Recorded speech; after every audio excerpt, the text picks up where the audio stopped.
మహా అయితే ఒక సినిమాకు సంవత్సరం లేదా 2 సంవత్సరాల సమయం కేటాయిస్తారు. గతంలో అంజీ, అమ్మోరు లాంటి సినిమాలకు ఎక్కువ కాలం తీసుకున్న మాట వాస్తవమే. కానీ అక్కడ బడ్జెట్, విఎఫ్ఎక్స్ లాంటివి ఆలస్యానికి కారణంగా ఉండేవి. అయితే ఇప్పుడు ఆ ఆలస్యానికి కారణం అవి కాదు, సినిమాపై ప్రేక్షకులు పెట్టుకుంటున్న అంచనాలు. ఇప్పుడు వస్తున్న సినిమాలలో అయితే ఏళ్ల తరబడి ఒకే సినిమాకు ఖర్చు చేయడం, సమయం కేటాయించడం బాహుబలి నుంచి మొదలైంది.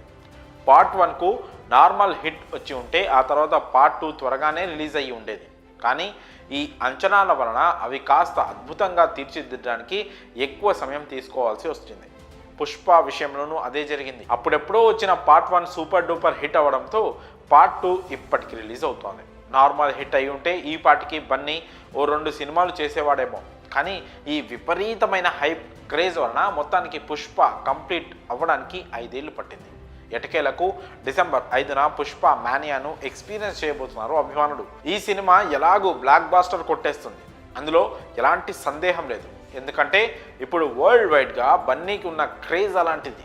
అయితే ఇప్పుడు అసలు మ్యాటర్ ఏంటంటే, ఈ సినిమా తర్వాత బన్నీ మరో సినిమా వెంటనే చేస్తాడా లేదా గ్యాప్ తీసుకుంటాడా అని అభిమానులు సందేహంలో పడ్డారు. ఎందుకంటే ఈ సినిమా కోసం ఇంత గ్యాప్ తీసుకున్నాడు కాబట్టి సాధారణంగా ఇలాంటి సందేహాలు వస్తూనే ఉంటాయి.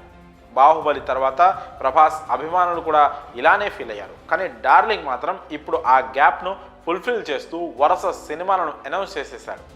1 కాదు 2 కాదు, ఏకంగా 5 సినిమాలు చేతిలో, మరో 6 సినిమాలు డిస్కషన్లో ఉన్నాయి. ఈ క్రమంలోనే ఇప్పుడు అల్లు అర్జున్ కూడా డార్లింగ్ను ఫాలో అవుతున్నాడని సమాచారం. తాజాగా జరిగిన పుష్ప 2 ఈవెంట్లో బన్నీ మాట్లాడుతూ అభిమానులను ఇప్పటికే 3 ఏళ్లు వెయిట్ చేయించాను, ఇకపై గ్యాప్ రానివ్వకుండా చూసుకుంటానని మల్లువుడ్ ఫ్యాన్స్ సాక్షిగా మల్లు అర్జున్ ప్రామిస్ చేశాడు. సో అల్లు అర్జున్ ఇక స్పీడ్ పెంచే పనిలో ఉన్నాడని క్లియర్గా అర్థమవుతోంది. ఇక దర్శకులు కథలతో రెడీగా ఉండడమే లేట్. అల్లు అర్జున్ కూడా డార్లింగ్లా నెక్స్ట్ సినిమాతో వింటేజ్ వెర్షన్ గుర్తు చేస్తాడా లేదా మరో పాన్ ఇండియా మూవీకి గ్రీన్ సిగ్నల్ ఇస్తాడో చూడాలి. ఇప్పుడున్న క్రేజ్ చూస్తుంటే డార్లింగ్ తర్వాత ఆ రేంజ్ స్టార్డమ్ సంపాదించడం బన్నీకే సాధ్యమంటున్నారు అభిమానులు.